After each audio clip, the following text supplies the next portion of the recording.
Would it be all right if I kissed you now? The Apache whispered low, breaking 40 years of silence. A winter night. The church bell tolls. Every settler in the valley turns their head as the door creaks open. A tall Apache steps inside, and the whole room freezes. Once, he and a rancher were brothers. But 40 years of war, blood, and betrayal kept them apart. Now before the shocked eyes of the town, he dares to whisper words no one expected to hear. But just as old wounds begin to heal, the ground shakes with new danger. A railroad's claim to the valley's only water, a stolen treaty, and guns in the street. What's hidden in the Apache's hands could save them all or destroy everything. As dust rises, as keys rattle in the jail, as prayers and bullets clash, the town must choose, cling to hate, or risk everything for brotherhood. Will peace survive the weight of 40 years of silence, or will greed and fear drown the valley forever? Every story begins with a heartbeat. Tell me, where are you in the world today, and how are you really doing? Your words make this space feel more human. The flickering lamplight cast dancing shadows on the wooden walls of the little frontier church as the bitter December wind rattled the windows. Luke McCord sat alone in the back pew, his weathered hands folded in his lap. The familiar Christmas carols filled the air, but Luke remained silent, letting the warmth of the hymns wash over him while an all-too-familiar emptiness gnawed at his heart.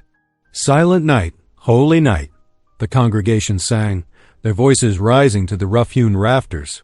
Luke's thoughts drifted to Christmases past, to Sarah, his beloved wife now 5 years gone, and to another face from long ago, one he hadn't allowed himself to remember in decades. The wooden floorboards creaked beneath the shuffling feet of the faithful. Reverend Matthews led them through "O Come All the Faithful," his deep voice carrying above the others. Luke noticed how Mrs. Peterson clutched her hymnal tight, how young Tommy Wilson swayed sleepily against his mother's side.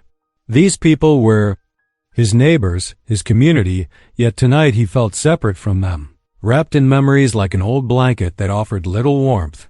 The final notes of the carol faded into reverent silence. Then came the sound of the church door opening, bringing with it a blast of cold air that made the oil lamps flicker. Luke turned, as did everyone else, and felt his heart stopped. Out there in the doorway stood a tall Apache man, his dark hair streaked with silver, his face lined with years but still unmistakable. Nanton, Luke's boyhood friend, who had vanished 40 years ago when the troubles came, when promises were broken and blood was spilled. Gasps rippled through the congregation like wind through prairie grass. Luke saw hands move to gun belts, saw women draw children closer, saw fear and suspicion darken familiar faces. The silence grew thick as winter ice on the creek. Nanton stood perfectly still, his dignity a shield against their stares. His eyes found Luke's across the space between them, and in that gaze Luke saw 40 years of pain, of questions, of unspoken words. Luke's legs felt heavy as he rose from his pew. Memories flooded back, 2 young boys tracking deer through morning mist, sharing dried meat and stories by campfires, making solemn promises by the river where they'd learned to swim. He took one step, then another, moving down the center aisle, as if in a dream. "Luke," someone whispered in warning, but he kept walking. The floor creaked beneath his boots. Each step brought back another memory. Nanton teaching him to read turkey tracks in the mud. Luke showing him how to tie his father's special fishing knot, both of them pledging brotherhood under a sky full of stars. He stopped a few feet from Nanton, close enough to see the new scars on his old friend's hands, the weight of years and hardship in his bearing. Neither man spoke for a long moment. "Brother," Nanton said finally, his voice soft but carrying in the tense silence.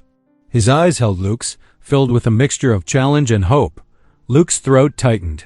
40 years, he managed to say. "Yes." Nanton's gaze never wavered. Too many winters of silence. Behind them, someone shifted nervously. A child whimpered and was quickly hushed. The wind howled outside, making the windows rattle. "I should have spoken up," Luke said, the words heavy with decades of regret. "When they came for your people, I should have." "The past is like tracks in the snow," Nanton interrupted gently. "We cannot unmark them, but we can choose where to place our next step." Luke felt tears burning in his eyes. He remembered the day Nanton and his people were driven out, remembered standing silent as promises were broken and friendship was buried under fear and greed. The shame of it had haunted him for 40 years. "Would it be all right?" Nanton whispered, taking a small step forward. "If I kissed you now?" The question hung in the air like frost. Luke heard several people gasp, saw Reverend Matthews take an uncertain step forward. But in Nanton's eyes he saw what the gesture meant, not just forgiveness, but a restoration of the brotherhood they had pledged as boys, a healing of ancient wounds. Luke felt a tear roll down his cheek as he nodded. Nanton stepped forward and gently pressed his lips to first one of Luke's weathered cheeks, then the other, the traditional Apache greeting between trusted friends, a gesture Luke had not felt in 4 decades. The church was absolutely silent. Luke could hear his own heart beating, could feel the trembling in his hands as he reached out to return the greeting.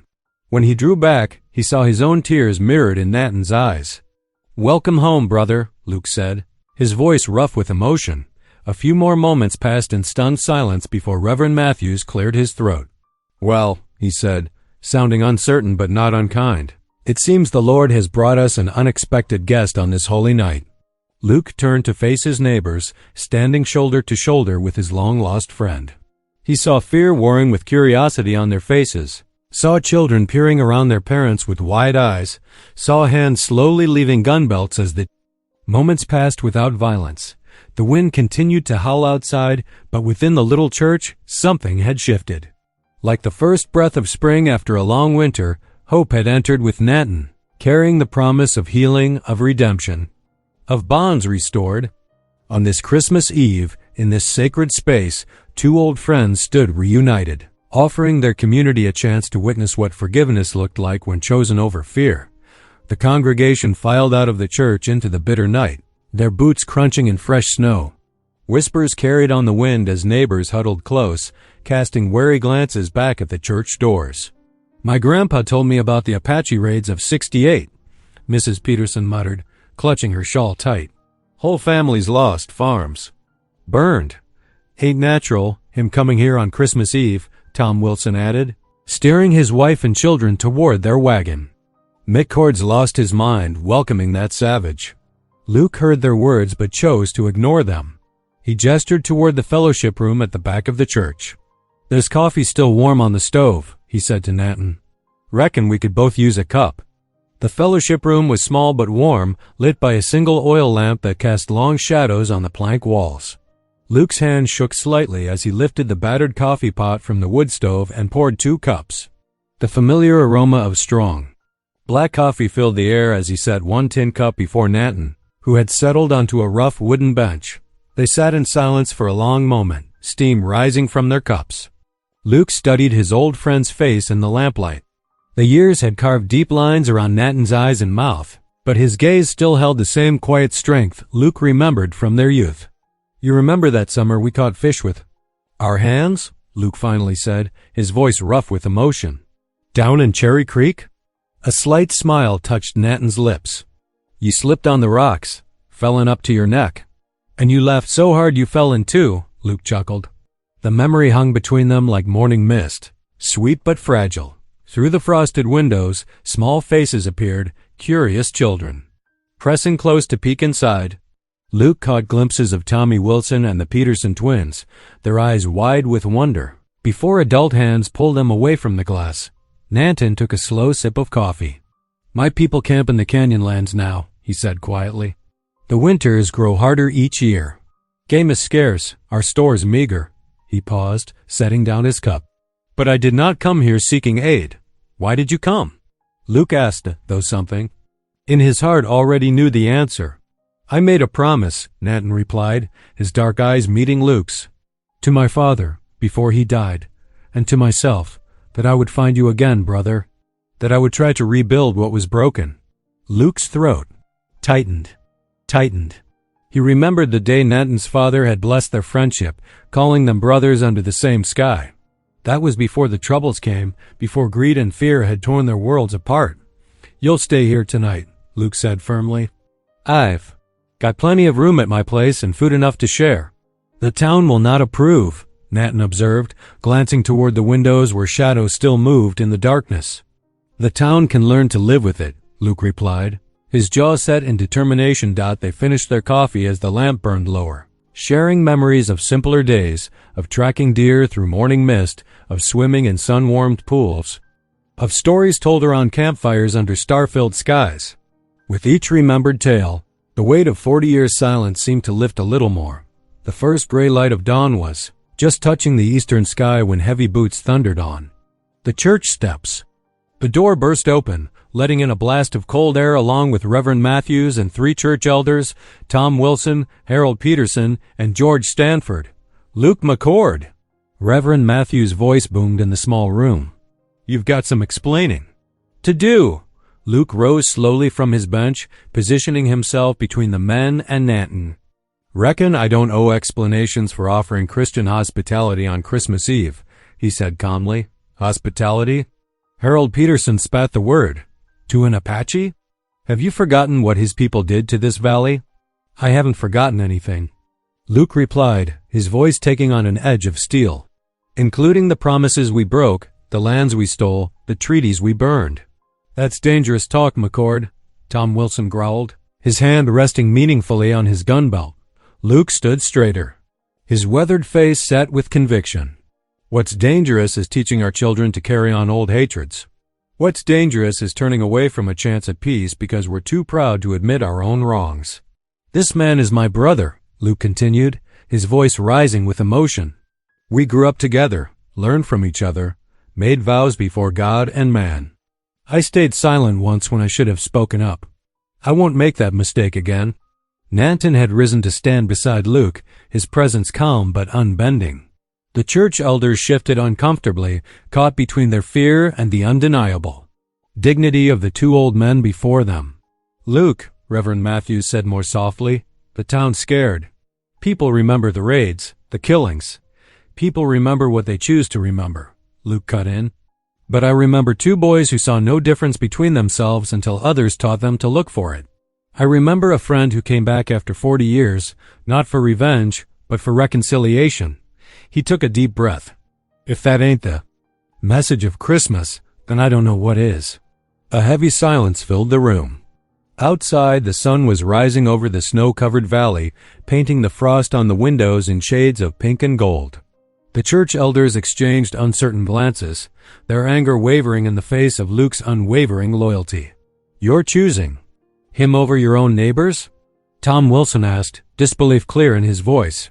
"I'm choosing what's right," Luke replied simply, "same as I should have done 40 years ago." The winter sun crept over the eastern hills, painting the snow-covered valley in shades of rose and gold.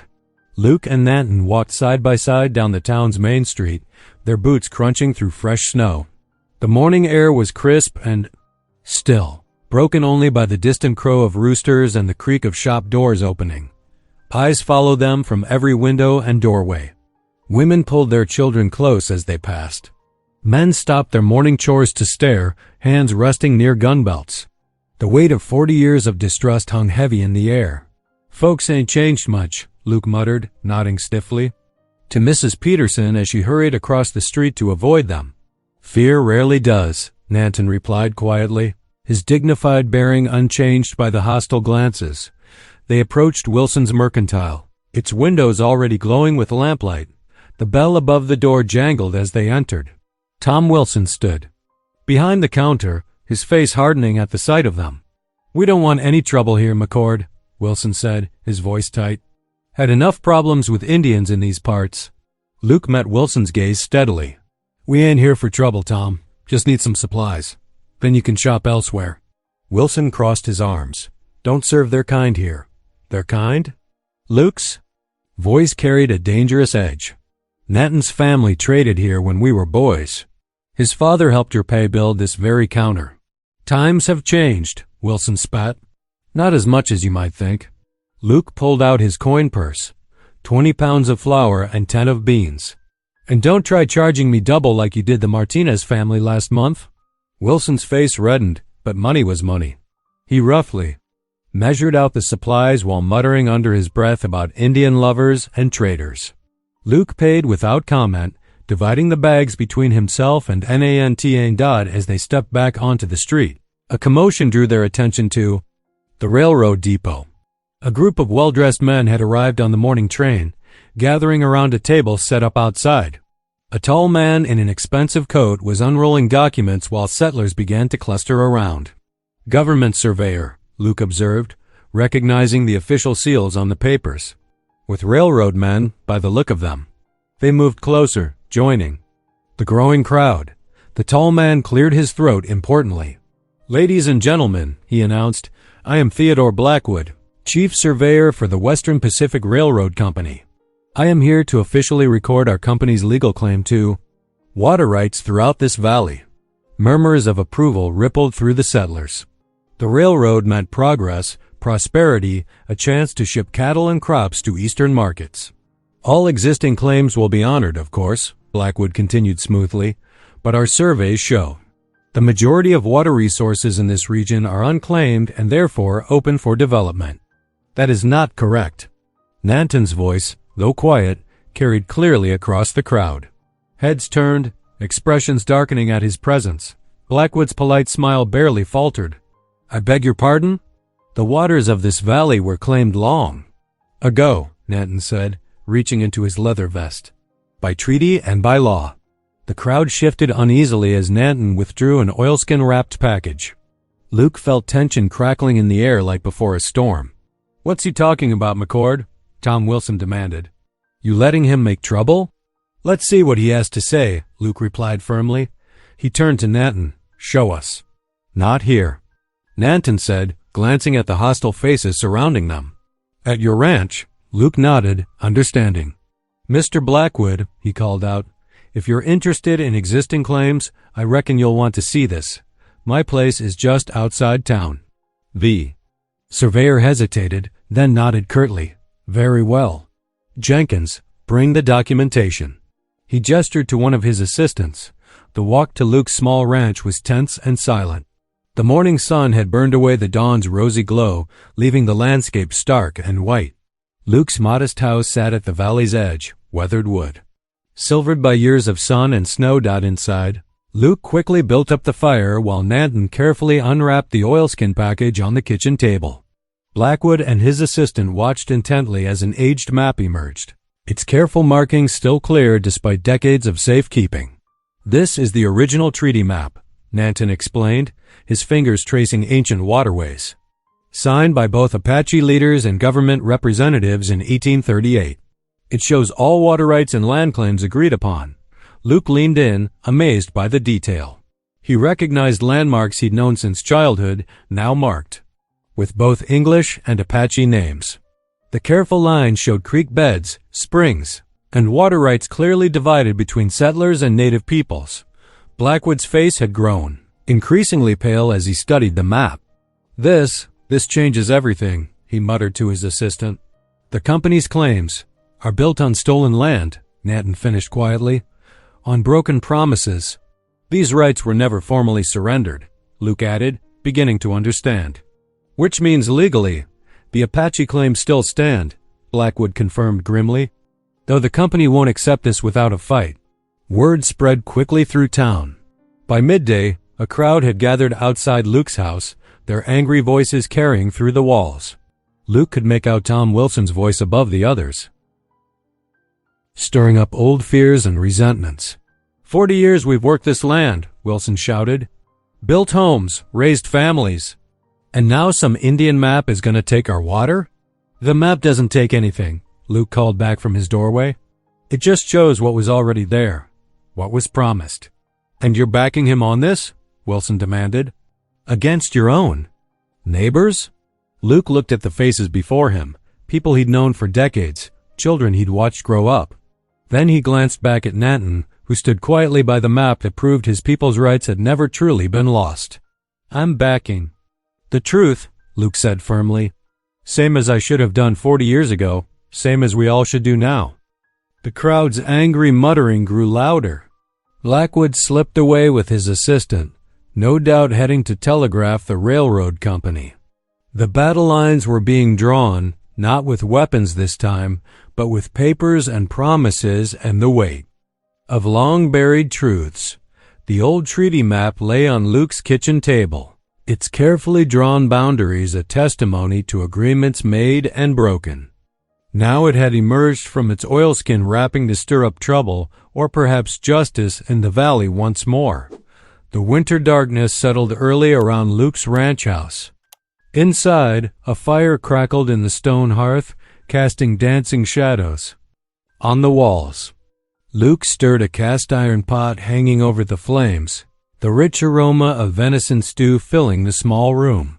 Nanton sat in a wooden chair nearby, his weathered hands folded in his lap.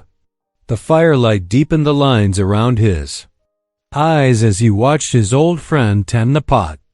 Neither man had spoken much since the crowd dispersed hours ago, each lost in memories of another time, another fire. "Stew's ready," Luke said finally, ladling the thick mixture into 2 tin bowls. He handed one to Nanton, then settled into his own chair with a quiet grunt. "Been a long time since we shared a meal." 40 years, Nanton replied softly. He took a careful spoonful, nodding in approval. "You learned to cook better than when we were boys." Luke managed a small smile. Had to after Sarah passed. Couldn't live on salt pork forever. They ate in silence for a while until Luke set his bowl aside, his face troubled in the firelight. "Been thinking about that day, Nanton. The day everything changed." Nanton's spoon paused halfway to his mouth. "The massacre." "Should have spoken up when the cavalry came," Luke continued, his voice rough with old pain. "Should have told them that, raids weren't your people's doing. I knew it wasn't true. Knew those accusations were lies, but I stayed quiet. Watched them drive you all out." "You were young," Nanton said. "We both were. Being young ain't no excuse for cowardice." Luke stared into the fire. "My silence helped destroy the peace our fathers built. I've carried that shame 40 years. The wind outside grew stronger, rattling the window panes as snow began to fall more heavily. Nanton set his empty bowl aside, considering his next words carefully. "The past cannot be undone," he said finally. "But you speak truth now, when it matters again." Before Luke could respond, a knock sounded at the door, 3 sharp raps that cut through the quiet evening. Both men tensed, Luke's hand moving instinctively toward his rifle before he caught himself. "Who's out in this weather?" he muttered, crossing to the door. He opened it to find Clara Denton on his porch, snow dusting her dark wool coat and sensible hat. "Luke," she said quickly, "I'm sorry to disturb you so late, but the school stovepipe has come loose again. With this storm coming, I'm worried about tomorrow's classes." She stopped short as she noticed Nanton rising from his chair by the fire. Her eyes widened slightly, but she didn't step back. "Mrs. Denton," Luke said carefully, "you remember Nanton?" "He's staying with me for a spell." Clara squared her shoulders. "Yes, I heard you were in town." She spoke directly to Nanton, though. Her voice held a touch of uncertainty. "Welcome back to the valley." "Thank you," Nanton replied with gentle dignity. He studied the schoolteacher for a moment, then added, "The stovepipe, I can fix it. I learned such work in my travels." Surprise flickered across Clara's face, followed by something warmer. That's very kind of you to offer." "Best." "Wait till morning, though," Luke said, glancing at the thickening snow outside. "Meanwhile, Mrs. Denton, won't you join us?" "Plenty of stew left." Clara hesitated only briefly before nodding. "Thank you, I would like that." Luke pulled out a chair for her while Nanton quietly retrieved another bowl from the cupboard. Soon all 3 sat around the fire, the awkwardness of their unusual gathering gradually easing as they ate. "The children were full of questions today," Clara said after a while, addressing Nanton, "about your people's ways, your language. They're curious, not afraid like their parents." "Children often see more clearly than adults," Nanton responded. "Fear must be taught." Luke noticed how Clara's expression softened at these words. The schoolteacher had always been one to judge people by their actions rather than rumors, even. when it cost her standing in the community. But then Clara's face grew serious. I should warn you both. There's talk in town. Wilson and some others are calling a meeting tomorrow night at the church. They mean to, she paused, choosing her words carefully, to discuss ways of protecting the valley's interests. You mean they aim to drive Nanton out, Luke said flatly. Yes. Clara met his eyes steadily. They're afraid of losing their water rights, their livelihoods. Fear makes people dangerous. Nanton took this news with characteristic calm, merely shrugging his shoulders. But Luke's jaw tightened, his hand clenching around his spoon. Let them meet, he said grimly. Won't change what's right. Won't change the truth of that treaty map. Truth has not always protected my people, Nanton observed quietly. Clara looked between the two men, concern clear on her face. What will? You do? Stand our ground, Luke replied. Ain't running from truth this time. The fire popped and sparked, sending shadows dancing across their faces as they sat in thoughtful silence. Outside, the snow continued to fall, covering the valley in a blank white page, waiting for whatever tomorrow would write upon it. Clara rose eventually, gathering her coat around her. I should get back before the storm worsens. She turned to Nanton. Thank you for offering to help with the stove. The children will be glad to meet you. Nanton inclined his head. I look forward to it. Luke walked her to the door, where she paused one last time. Be careful, both of you, she said softly. Some wounds take generations to heal. After she left, the two men returned to their seats. By the fire. The shared meal had changed something between them, small but significant, like a single stone shifted in a dam. Whether it would lead to healing or flooding remained to be seen. Morning brought no relief from the bitter cold. Snow had drifted against the church steps, but that didn't stop the townsfolk from gathering. They stamped their boots and huddled close, their breath forming clouds in the frozen air as they filed into the small wooden building. Luke and Nanton walked side by side down Main Street, ignoring the stares and whispers that followed them. The church bell tolled 7 times, its clear notes cutting through the winter stillness. Inside, the pews were already crowded with familiar faces turned unfamiliar by suspicion and fear. Wilson, the mercantile owner, stood at the front, his face flushed with purpose. Folks, we all know why we're here. This valley's peace is threatened. Our water rights, our children's future, someone called out. That's right, Wilson nodded. We can't risk losing everything we've built to old claims and dusty treaties.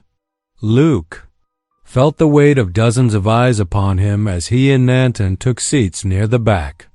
Clara Denton sat alone halfway up, her back straight as a ruler. The preacher, Reverend Mills, shifted uncomfortably in his chair near the altar, saying nothing. That Apache has no right to be here, Tom Baker shouted from his pew. Not after what his people did to my pa's ranch in '62. Murmurs of agreement rippled through the crowd. Luke's hands tightened on his knees, but Nanton remained still, his face calm as stone. Now wait just a minute, Luke stood slowly, his voice carrying clearly through the church. Those raids weren't Nanton's people. We all knew it then, same as we know it now. Time we spoke truth about that. Truth? Wilson scoffed. Truth is, McCord, you're choosing him over your own neighbors. That treaty map of his could ruin us all. The map shows what's rightful, Luke said firmly. My father and Nanton's father made that agreement in good faith. It protected everyone's water. Rights, Apache and settler alike. That was 40 years ago, someone shouted. Times have changed. Right is right, Luke replied. Don't matter how much time passes. The crowd grew louder, angry voices overlapping. Clara stood suddenly, turning to face the congregation. Listen. To yourselves. Her clear voice cut through the chaos. What are we teaching our children? That promises mean nothing. That might makes right? She gestured toward the schoolhouse visible through the church windows. Every day I teach those children about honor, about treating all people with respect. But right now, you're showing them that fear matters more than truth. Easy for you to say, Mrs. Denton, Wilson retorted. You weren't here during the troubles. No, but I'm here now, she answered steadily. And I see good men ready to throw away their principles because they're scared. The preacher stirred at last, clearing his throat. All eyes turned to him, but Reverend Mills simply dabbed his forehead with a handkerchief and remained silent. His lack of moral leadership hung heavy in the air. Luke moved to the center aisle, his voice firm but quiet. I am to speak plain. Nanton is my brother in all but blood. If you drive him out, you drive me out too. Gasps and mutters filled the church. Luke continued, I stayed quiet once before when good people were wronged. Won't do it again, not even if it costs me every friend I got. Nanton rose then, his dignity apparent to all. I came in peace, he said simply, to honor old friendships and keep old promises, nothing more. The meeting dissolved into angry clusters of discussion. Some folks stormed out, while others lingered to argue. Through it all, the preacher sat silent, watching. His congregation divided itself like wheat from chaff. Luke and Nanton stepped out into the cold morning air. The sun had barely cleared the eastern ridges, casting long shadows across the snow. They found a young boy waiting beside Luke's hitching post, his thin jacket pulled tight against the cold. Samuel, Luke said softly, recognizing the half-Apache orphan who sometimes did odd jobs around town. What brings you out so early? The boy straightened, his dark eyes serious. I heard them talking, Mr. McCord, about the treaty map. He glanced at Nanton with a mixture of awe and longing. I want to help protect it. I can watch for trouble, carry messages, anything you need. Luke studied the boy's eager face, noting how he stood straighter in Nanton's presence. It could be dangerous, son. Some folks ain't thinking straight right now. I don't care, Samuel said fiercely. Half my blood is Apache. Maybe helping you means finding out who I really am. Nanton placed a gentle hand on the boy's shoulder. Courage speaks through you, young one, but wisdom must guide courage. Luke nodded slowly. That treaty needs to be registered proper at the Federal Land Office in Denver. I'm fixing to ride out soon as I can get my mule saddled. In winter? Samuel's eyes widened. But the passes will be slow going, Luke finished. But it needs doing before anything happens to that map. The boy's face set with determination. Then you'll need someone who knows all the shortcuts. Someone who can move quiet and fast. He touched his chest. Someone like me. Luke exchanged a look with Nanton, seeing his own thoughts reflected in his friend's eyes. The boy's offer held both risk and promise, like most important choices in life. The church door opened behind them as Clara emerged, pulling her shawl tight against the cold. She took in the scene, Luke, Nanton, and young Samuel standing together in the morning light, and smiled slightly despite her worry. Well, she said, coming to join them, it seems you found an ally. Luke moved toward the livery stable, his mind already on the journey ahead. The mule would need careful packing for winter travel, and there were supplies to gather. But first, they needed to plan how to protect the treaty map until he could reach Denver. He looked back at his unusual group of friends, a schoolteacher, an Apache elder, and a brave orphan boy, and felt something he hadn't experienced in years, the comfort of not standing alone. Luke stood at his barn door as the winter afternoon light faded, mentally checking his preparations for the journey ahead. The cold bit through his wool coat, but work needed doing. He'd learned long ago that a ranch didn't care about a man's troubles. Animals still needed feeding. Wood still needed chopping. First things first, he said to Nanton, who stood beside him wearing a borrowed sheepskin jacket. Got to make sure folks don't freeze while we're gone. They hitched Luke's workhorses to the wagon, loading it high with split pine logs. The schoolhouse would need them most. Its old stove ate wood like a hungry beast. As they worked, breath formed clouds in the frosty air, and the familiar rhythm of physical labor eased the tension from the morning's church meeting. Clara met them at the schoolhouse door, her eyes brightening at the sight of the loaded wagon. "You didn't have to do this," she said, but relief showed clearly on her face.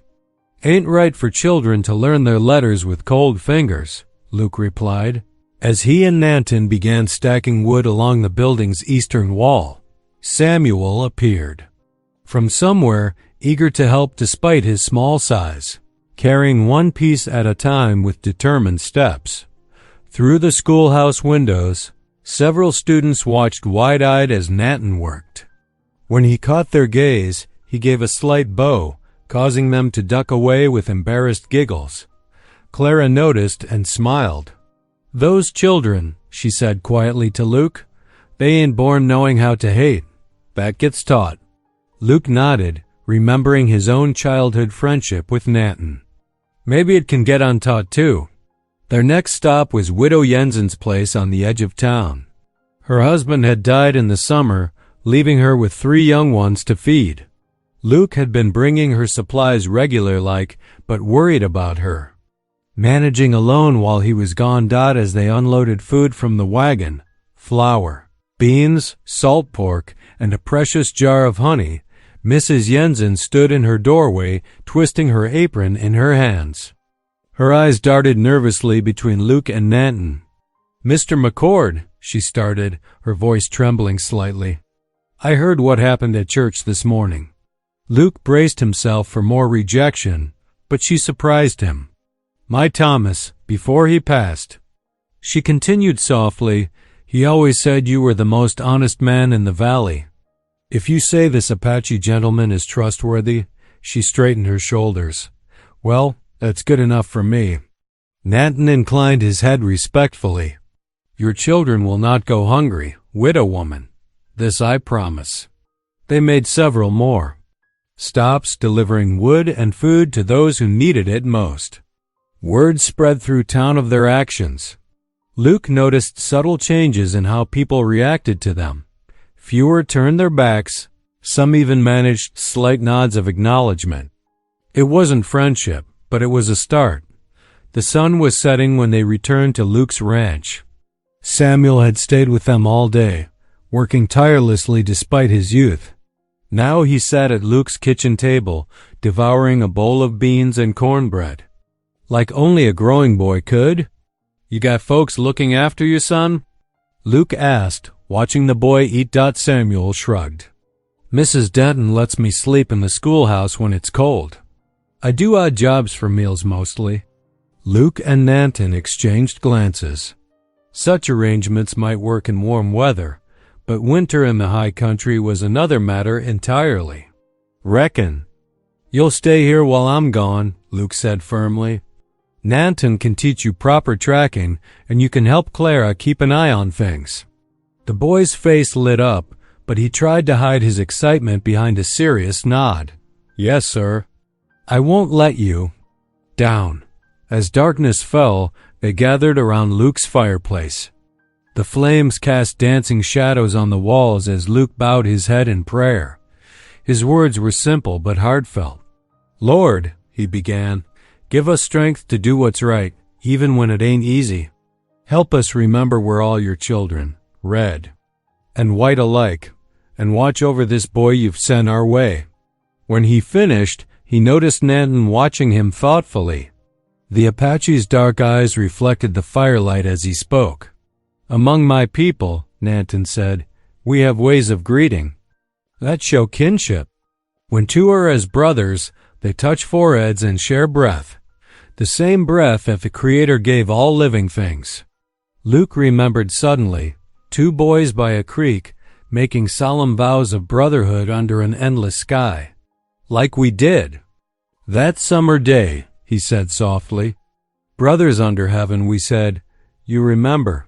Nanton's smile was gentle. My father told me then that such vows are sacred. They cannot be broken, not by time or distance or the fears of others. Samuel watched them with shining eyes, witnessing something he'd longed for, proof that friendship could bridge any divide. Clara, who had stayed to help with supper, sat quietly in the corner, her mending forgotten in her lap. The fire crackled softly, and outside an owl called into the winter night. The room felt full of something fragile but precious. Hope, perhaps, or the first tentative steps toward healing old wounds. "Tell me more," Samuel asked eagerly, "about Apache ways of kinship." So Nanton spoke of cousin bonds and clan ties, of how his people named relationships, each name carrying duties and privileges. Luke listened too, remembering fragments from their childhood, seeing how these ancient customs had shaped his friends. On her dot, when Clara finally rose to leave, she paused at the door. "You've done good today," she said simply, "both of you." People saw it, whether they admit it or not.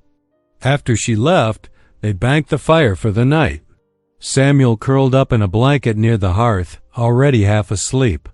Luke watched the boys' peaceful face and felt the weight of responsibility settle more firmly on his shoulders. Tomorrow they would need to plan their journey to Denver, but for now, this quiet moment was enough.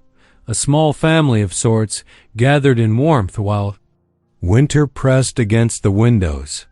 Sharing the simple comfort of belonging. Dawn broke over the frontier valley, painting the snow-covered landscape in shades of pink and gold. Luke McCord stood in his farmyard, checking the wagon one final time. He'd loaded it carefully the night before: food, blankets, ammunition, and most precious of all, Nanton's treaty map wrapped securely in oilskin. The crunch of boots on snow announced Clara Denton's arrival. She wore a thick wool dress and sturdy coat, her carpet bag clutched firmly in mittened hands. Luke raised an eyebrow at her determined expression. "Now, Mrs. Denton," he began, "the trail to Denver needs someone who can read legal documents and write proper letters," she finished firmly. "Besides, you'll need a witness who can speak to both sides of this dispute. The railroad man won't just listen to your word alone." Luke knew that look. He'd seen it often enough when she fought for better books for her students or defended a child others had given up on. He simply nodded, helping her into the wagon. Samuel appeared from the barn, leading Luke's team of horses. The boy had insisted on staying up late to brush them until their coats shone, wanting everything perfect for the journey. His eyes were bright with excitement despite the early hour. "Careful with them reins, son," Luke cautioned as Samuel handed them over. "Cold makes horses skittish." Nanton emerged from the house carrying the last of their supplies.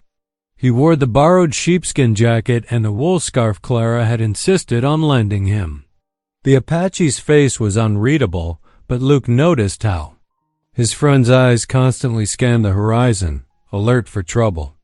"The snow is deep in the high passes," Nanton said quietly. 3 days to Denver, maybe 4. Luke helped him secure the supplies. Longer than summer travel, that's certain. But we've got no choice. That land office won't wait forever. They set out just as the sun cleared the eastern mountains. The wagon wheels creaked in the frozen snow, and their breath formed clouds in the bitter air. Clara had brought a hot brick wrapped in flannel to warm their feet, and Samuel huddled close to it, still not quite awake. The morning passed slowly as they made their way through the valley. The snow was indeed deep, forcing them to stop often to rest the horses. Luke kept one eye on the sky, watching for signs of more weather moving in.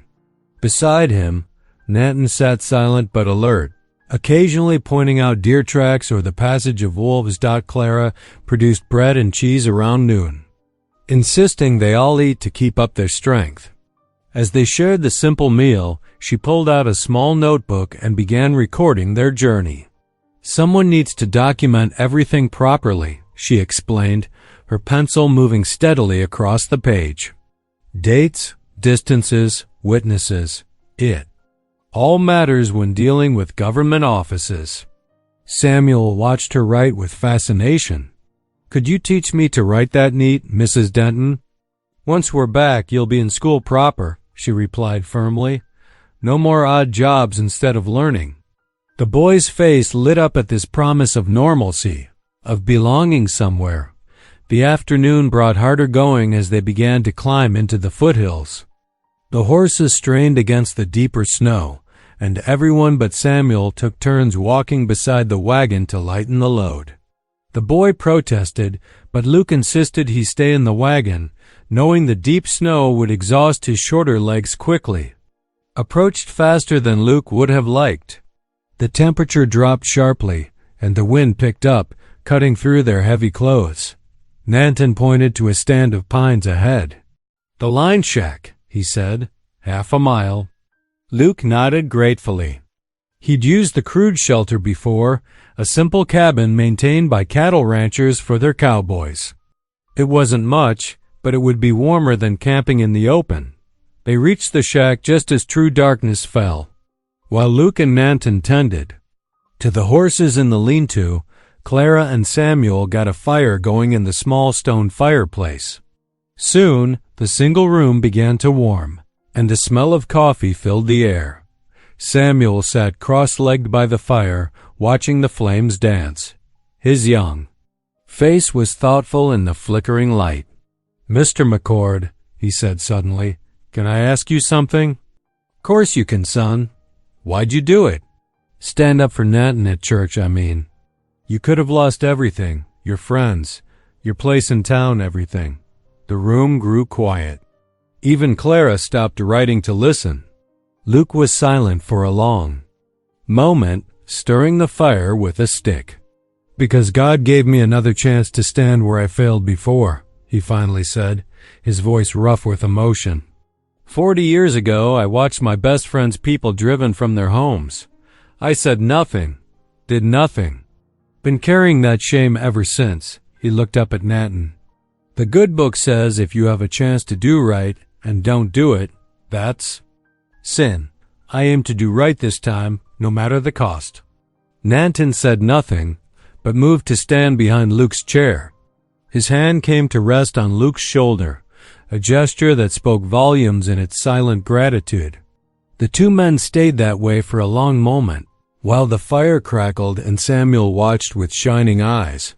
Outside, the wind moaned through the pine trees, a lonely sound that reminded them all of the dangers still ahead. The trail to Denver would not be easy, and there was no guarantee the land office would honor the treaty map. But in that moment, gathered in the warmth of the line shack, they were united in their purpose. Clara made an entry in her notebook, her pencil scratching softly in the quiet room. Samuel fed another log to the fire, and Nanton began laying out their bedrolls. Luke watched them all, this unlikely family brought together by providence and necessity, and felt a deep certainty that whatever challenges lay ahead, they would face them together. The wind continued its mournful song outside the cabin walls as they settled in for the night, each lost in their own thoughts about the journey ahead. Morning dawned crisp and clear as the wagon rolled out from the line shack. The horses' hooves crunched through fresh snow while steep canyon walls rose on either side, their red stone dusted white. Luke handled the reins with care, knowing one wrong move could send them sliding on the narrow trail. Clara sat beside him on the wagon seat, her breath forming small clouds in the winter air. Behind them, Samuel dozed against a pile of blankets, while Nanton rode alongside on Luke's spare horse, scanning the canyon rim with watchful eyes. "Trail narrows up ahead," Luke said quietly. "Gets tight between them rocks." The wagon wheels groaned as they navigated the twisting path. Shadows deepened as the canyon walls drew closer, blocking the morning sun. The cold seemed to seep deeper. Here, despite the windbreak the walls provided, they rounded a bend and found their path blocked. 3 men on horseback waited ahead, rifles casual but ready across their saddles. Luke recognized the type, hired guns, probably railroad men, by their clean clothes and well-fed horses. "Morning, folks," the leader called out, touching the brim of his hat. His smile didn't reach his eyes. "There's a toll for using this trail now. Railroad company owns these passages." Luke pulled the wagon to a stop, keeping his voice level. "Since when? This here's always been open range." "Since now," the man replied. His gaze slid to Clara, lingering too long. "Though we might make special arrangements for the lady." Clara stiffened beside Luke. Nanton's horse shifted restlessly as his hand dropped to the knife at his belt. "We'll pay no toll," Luke said firmly. "This ain't railroad land." The leader's friendly manner vanished. "Heard tell you're carrying some kind of map. Papers that might interest certain parties." He spurred his horse forward. "Hand them over, and we'll forget the toll. Otherwise," he pulled a match from his vest pocket, striking it against his saddle horn. "Fire has a way of settling property disputes." Luke felt Nanton tensing beside the wagon, ready to strike. The other men had their hands on their weapons now. One wrong move would start something none of them could stop. "Easy now," Luke murmured, partly to Nanton, partly to himself. He remembered his own words from the night before about overcoming evil with good. Violence would only prove their enemies right about Nanton's people. "Think we'll take our chances." On another trail, Luke said calmly, though his heart pounded. He began turning the wagon, a difficult task in the narrow space. "Your choice," the leader called after them. "But there's more than one way to stop a wagon from reaching Denver." They backtracked for 2 hours, taking a longer route through lower canyons. The delay cost them precious daylight, and Luke could see the worry in Clara's eyes as she watched the sun's position. They made camp that evening beside a frozen creek. The water locked silent beneath thick ice. The mood was somber as they prepared their evening meal. Samuel seemed unusually quiet, picking at his food without interest. Nanton stood at the edge of their camp, staring back the way they'd come. His face was troubled in the fading light. "How can there be peace," he said finally, "when they hunt us with guns and threats? When they would burn a treaty rather than honor it?" He turned to Luke. "Your God speaks of peace, but I see only war in their eyes." Luke was silent for a long moment, feeding small sticks into their fire. "Bible says we're to overcome evil with good," he said at last. "Not because it's easy, but because it's right.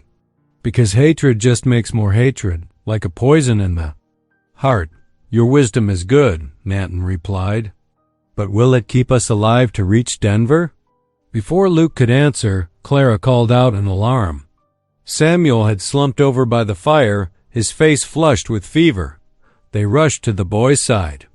Clara pressed her hand to his forehead, her expression grave. "He's burning up," she said. "Must have been coming on all day, poor child." Luke quickly helped move Samuel closer to the fire, wrapping him in extra blankets. The boy's eyes were glassy, his breathing rapid. "Got some willow bark in my bag," Clara said, already moving to fetch it. "Might help bring the fever down." Nanton knelt beside Samuel, touching the boy's forehead with gentle fingers. "The winter spirit has him in its grip," he said softly. "I know herbs that might help, if we can find them under the snow." They worked together through the night, Clara brewing willow bark tea while Nanton searched the creek banks by moonlight for medicinal plants. Luke kept the fire high, melting snow for clean water and praying quietly as he watched Samuel toss in fevered dreams. The boy's illness forced them to halt their journey. They couldn't risk moving him in this condition, not with the temperature dropping and the railroad men still out there. Each hour of delay increased the chance their enemies would reach Denver first, but Samuel's life mattered more than any treaty dot as dawn approached. Clara dozed fitfully beside Samuel while Nanton continued his patient vigil. Luke stood watch, rifle across his knees, scanning the darkness for any sign of pursuit. The creek ice cracked occasionally in the bitter cold, making him start at each sound. He thought about the railroad men's threats, about Nanton's question regarding peace. The answer wasn't simple, but he knew in his heart that meeting violence with violence would destroy everything they hoped to achieve. Their strength had to come from something higher than hate. Samuel moaned in his sleep, and Clara stirred to check on him. The boy's fever still raged, his young face flushed against the white blankets. They would need to stay here at least another day. Maybe more. Luke watched the eastern sky begin to lighten, bringing another day of uncertainty. But as he looked at his companions, Clara tending Samuel with motherly care, Nanton brewing more medicine with quiet determination, he felt a deep gratitude.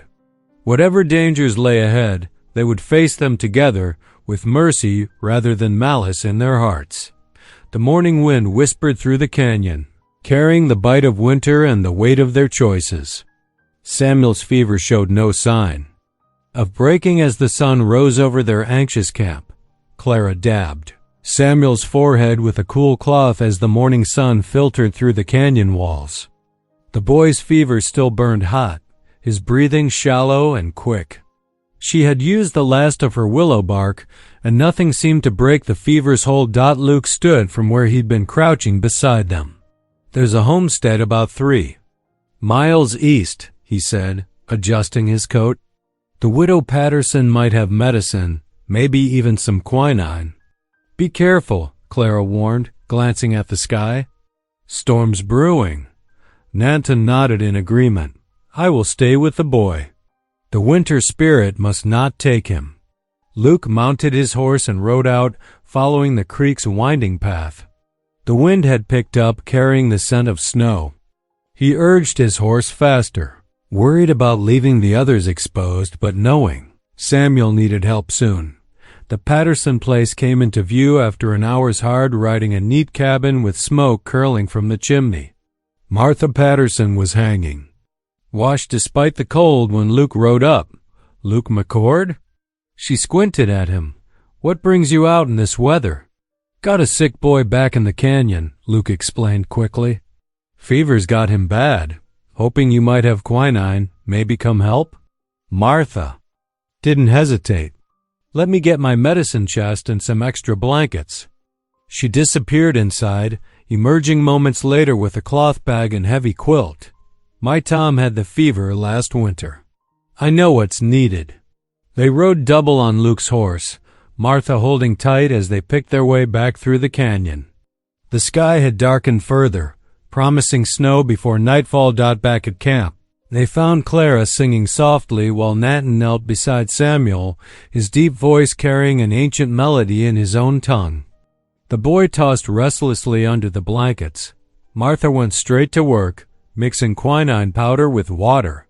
"Poor child's burning up," she murmured, helping Clara lift Samuel's head so he could drink. "But we'll see him through." Through the long afternoon, they worked together. Martha showed Clara how to layer cool cloths just so, while Nanton continued his healing songs, the Apache words blending with the wind's moan. Luke kept the fire stoked against the growing cold, watching. Snow began to fall. As evening approached, Samuel's fever finally broke. His breathing eased and some color returned to his face. Martha nodded in satisfaction.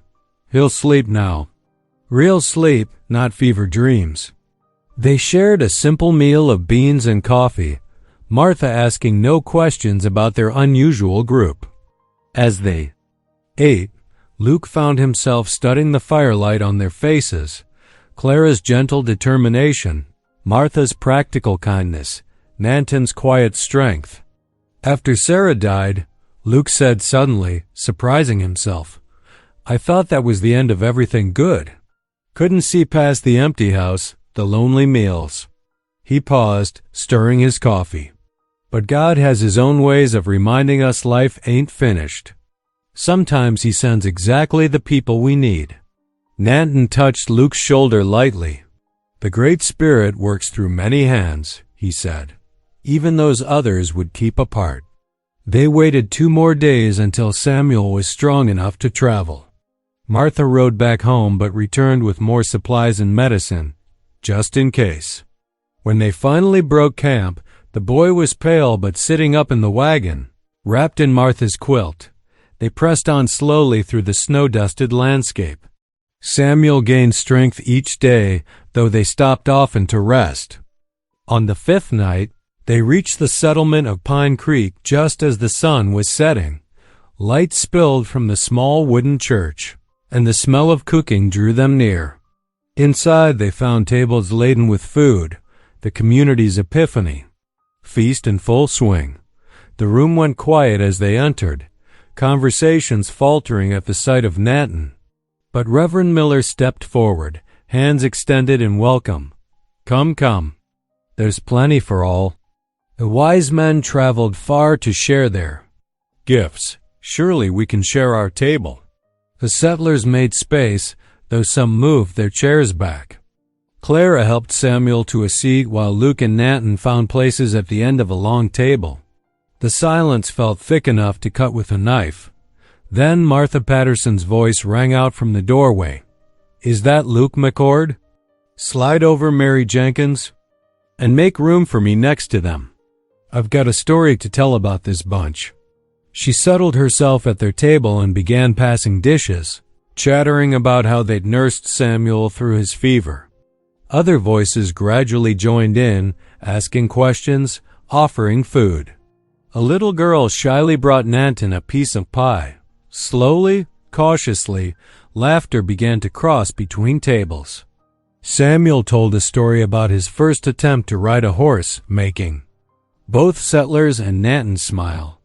Clara shared her schoolhouse adventures, and even the most suspicious townspeople found themselves chuckling. More coffee? Asked Mary Jenkins, who had initially moved away. She stood at Nanton's elbow with a steaming pot, her manner uncertain but willing. Much obliged, Nanton replied softly. Holding out his cup. Luke watched it all. This fragile weaving of community around shared food and simple kindness. It wasn't perfect. Some still held back, watching with wary eyes, but it was real. A taste of what could be if people chose to see each other as neighbors rather than enemies. The feast continued as candles burned low, casting warm light on faces that had begun the evening as strangers but now shared tentative smiles across the divide of years and fear. Outside, snow fell quietly, covering all tracks with the same gentle white.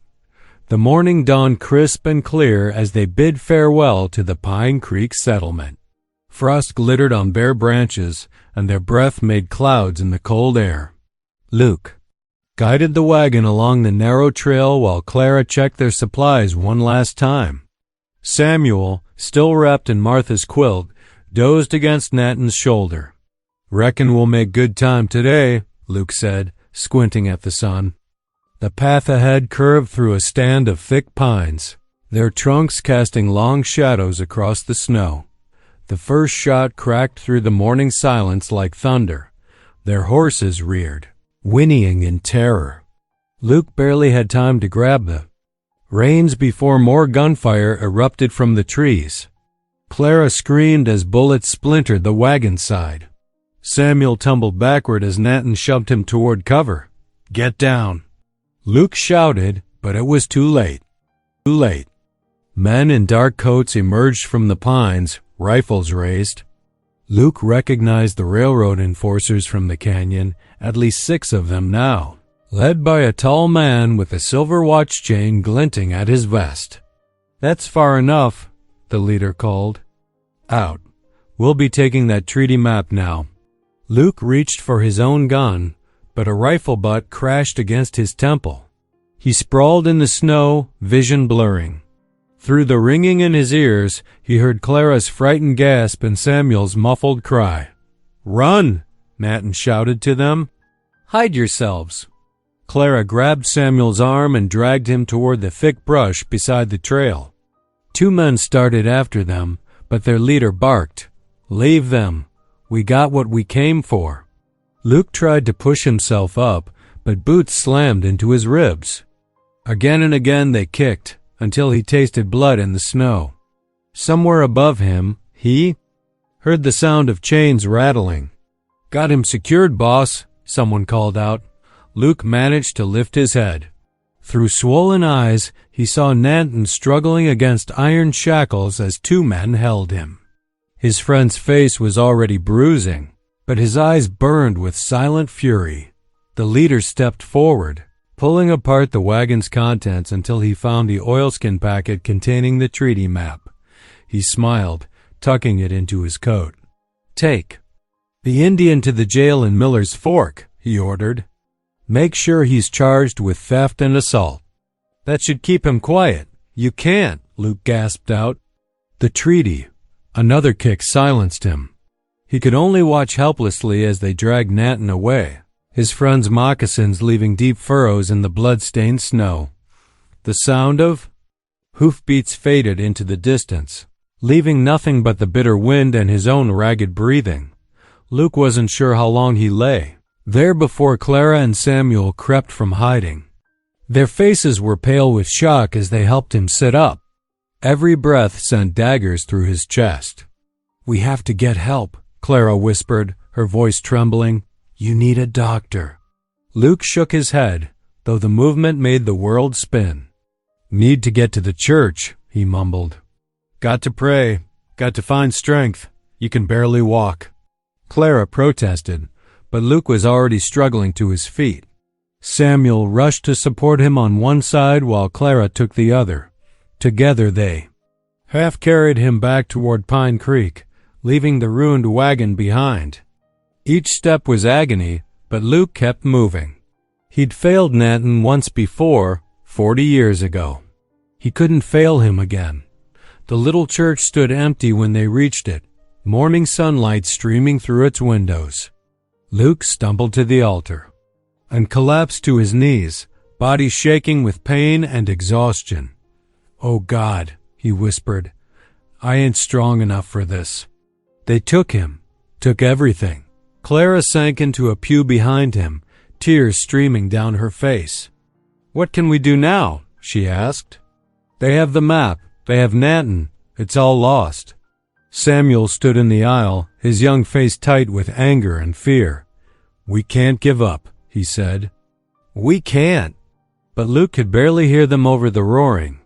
In his head, his bruised body screamed for rest while his heart ached with a deeper pain.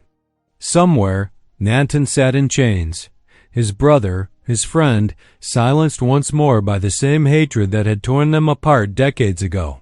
The morning light grew stronger, dust motes dancing in the golden beams that fell across the altar.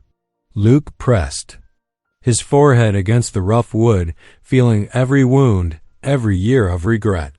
Clara's quiet weeping echoed in the empty church, a sound of despair that seemed to fill the whole world.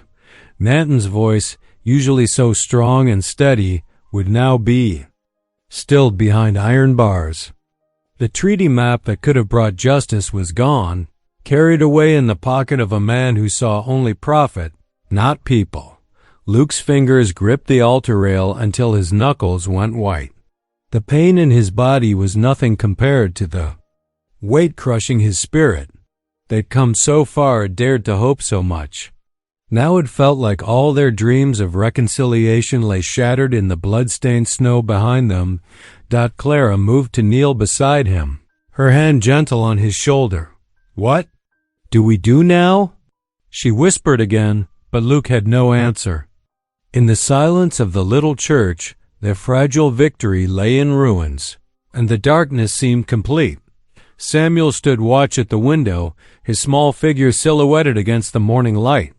Outside, the winter sun continued to rise over Pine Creek, indifferent to the violence and betrayal that had shattered their dawn. The settlement's small church filled quickly as word spread of the morning's violence.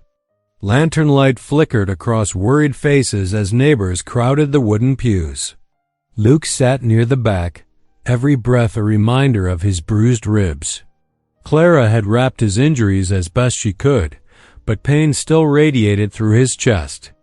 With each movement, the preacher, Reverend Matthews stood at the pulpit, his weathered Bible open before him.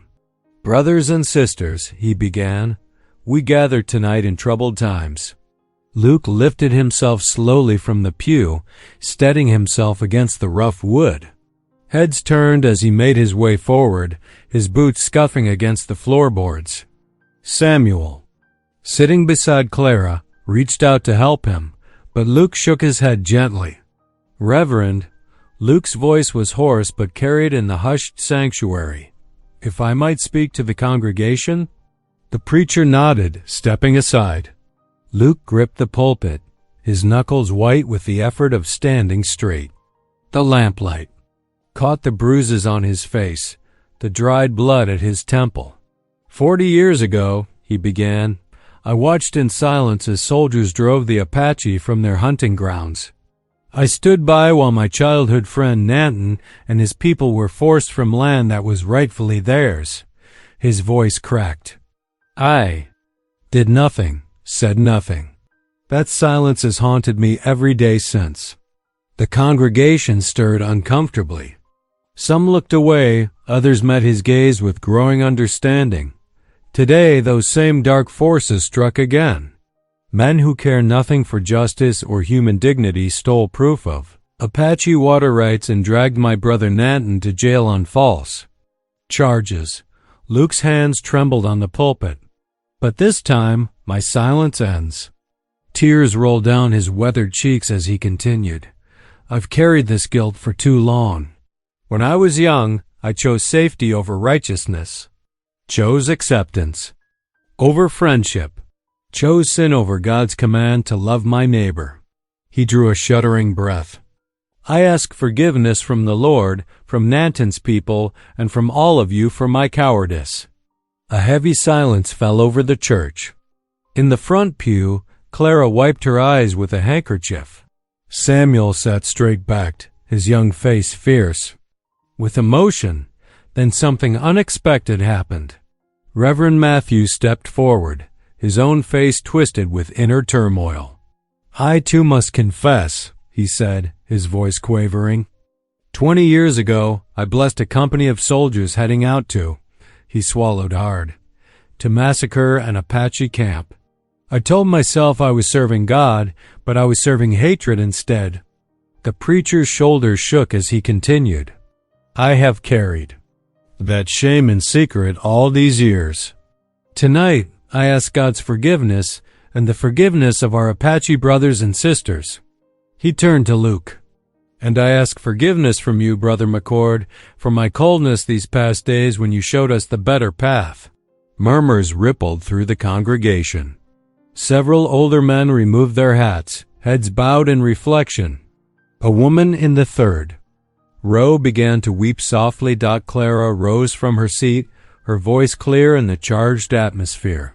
"We cannot change the past," she said, "but we can choose differently now. Luke and Nanton showed us what brotherhood truly means. We cannot abandon them in this hour." She moved to stand beside Luke, supporting him as his strength wavered. "The treaty map may be stolen, but truth cannot be hidden forever. We must help make this right." Samuel darted forward then, his young voice eager despite the solemnity of the moment. "I can help," he declared. "I know these hills better than any railroad men. Maybe I could find where they took the map." Luke placed a gentle hand on the boy's shoulder. "Your heart's in the right place, son, but we need to be wise as well as brave." More people stood, offering help, suggesting plans. The atmosphere in the church had transformed from one of shame and regret to one of determination. Luke felt hope stirring in his chest, fragile but real. Clara squeezed his arm gently. "We won't quit, Luke," she whispered. "God has opened hearts. Tonight, perhaps that's worth more than any map." Luke nodded, too moved to speak. The lantern light seemed brighter now, pushing back the shadows that had haunted him for so long. His confession had broken something open, not just in himself, but in the whole community. Where there had been suspicion and fear, he saw the first glimpses of courage and compassion. The preacher called them to prayer, and the congregation knelt together, ranchers and merchants, women and children, all bowing before the same God. They prayed for Nanton's safety, for justice to prevail, for the strength to stand together. Against evil died as the final amen echoed through the church. Luke knew that while the treaty map was lost, something precious had been found. The seeds of repentance and reconciliation had been planted.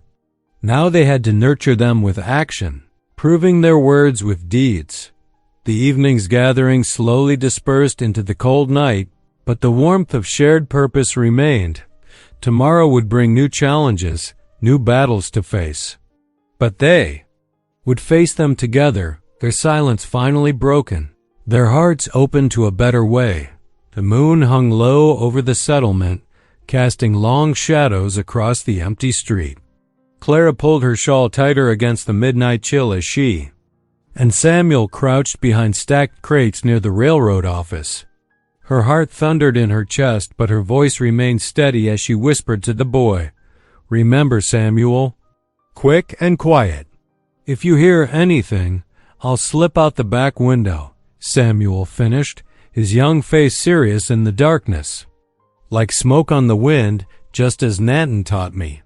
The railroad office loomed before them, a square wooden building with a tin roof that gleamed dully in the moonlight. Clara had watched the railroad agent, Cyrus Gentry, lock up hours ago, stumbling slightly from too much whiskey at the saloon. Now the building stood silent, its windows dark. Samuel moved like a shadow, his small frame barely visible as he worked his way around to the back of the building. Clara held her breath as she watched him test each window until he found one loose, enough to work open. With the grace of a cat, he slipped inside. The minutes crawled by. Every creak of wood, every whisper of wind made Clara's pulse jump. She thought of Luke still recovering from his beating and Nanton alone in a cold cell. The treaty map had to be here. Gentry wouldn't trust it to anyone else. Inside the office, Samuel's bare feet made no sound on the wooden floor. Moonlight filtering through dirty windows gave just enough light to see. He checked the desk first, trying each drawer, but found them locked. His fingers traced the edge of a large cabinet against the wall. Finding another lock, a sound from the street made him freeze. Bootsteps approached, accompanied by male voices. Samuel pressed himself into a corner as two men passed by the front window, their shadows briefly blocking the moonlight.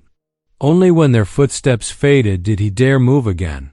The locked drawer in Gentry's desk seemed most promising.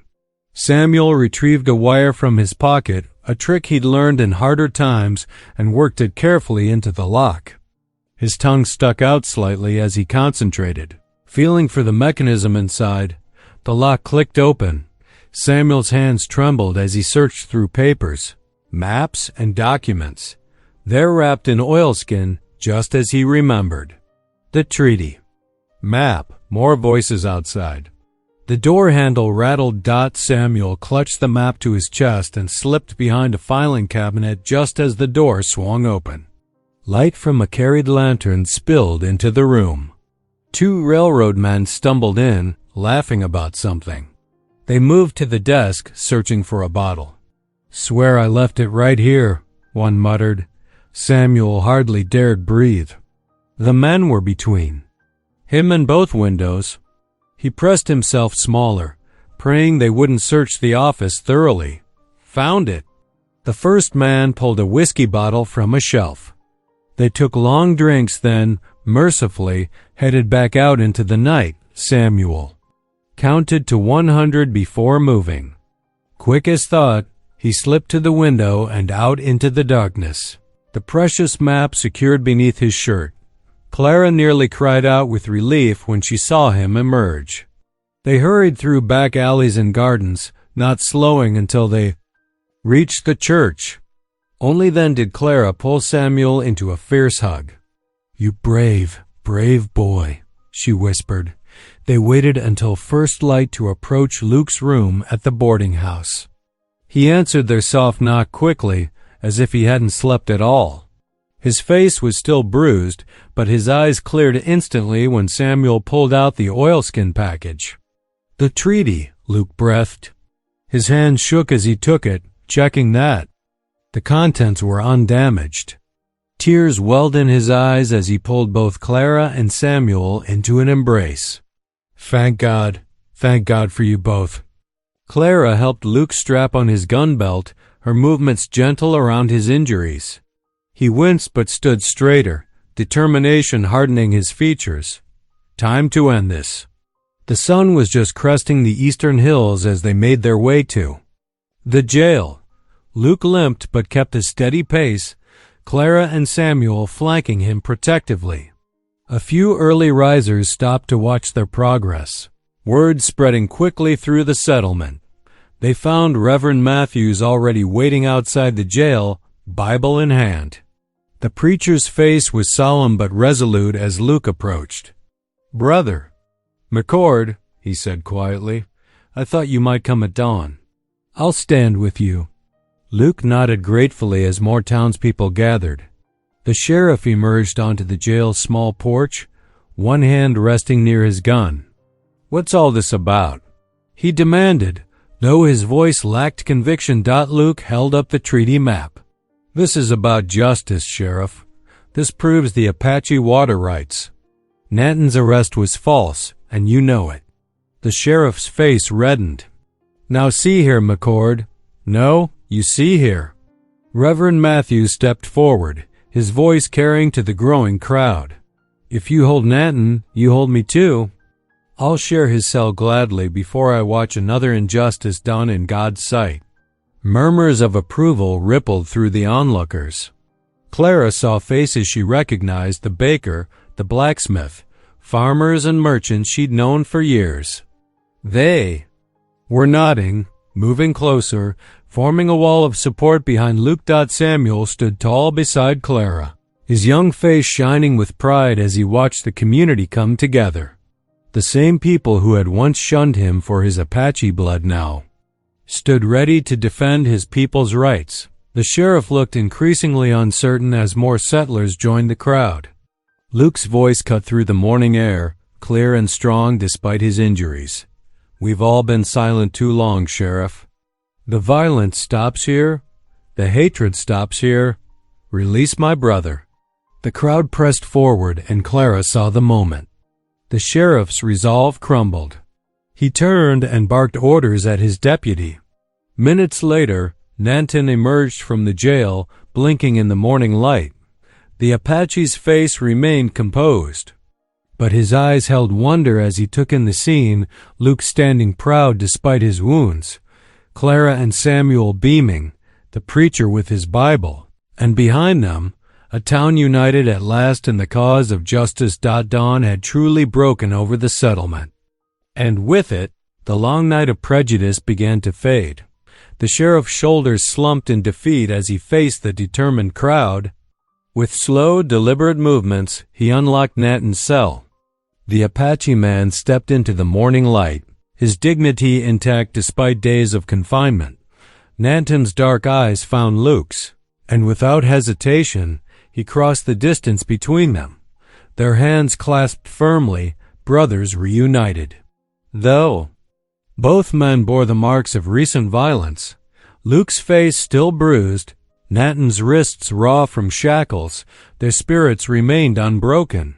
The journey to Denver took them through late winter storms, but they pressed on. In the federal courthouse, railroad lawyers in fine suits smirked and whispered, certain of their victory. But when Luke and Nanton presented the treaty map, spreading its aged surface carefully before the judge, the sneers faded. The judge, a stern-faced man with silver hair, studied the document intently. His gavel crack echoed through the silent chamber as he delivered his ruling. The valley's water rights belonged equally to Apache and settler alike. No railroad could seize what the treaty protected. Luke released a breath he hadn't known he was holding. Beside him, Nanton's hand found his arm, gripping it firmly. Though the road home would be long, they could travel it with lighter hearts. Justice finally served. Back in the valley, as evening settled like a gentle blanket, townspeople gathered outside the weathered church walls. Lanterns cast warm circles of light as settlers and Apaches worked side by side, their shovels biting into earth to lay the first foundation stones of a communal well. Clara's clear voice rose above the quiet murmur of workers, leading a group of children in amazing grace. Their sweet voices drifted through the crisp air as Samuel sat cross-legged near Nanton, beaming with pride at his place among both peoples. Luke watched the scene unfold, his heart full. He turned to Nanton, his voice barely above a whisper, eyes glistening with tears of joy. "Would it be all right if I kissed you now, brother?" Nanton's face softened with understanding. This time, it was Luke who stepped forward to give the traditional Apache kinship kiss, sealing their restored brotherhood before all gathered. Soft snowflakes began to fall, dancing in the lamplight, but the town glowed with the warmth of true peace at last. If something in this story whispered to your spirit, stay a while. Subscribe and come back tomorrow. The next story may be the one you didn't know you needed.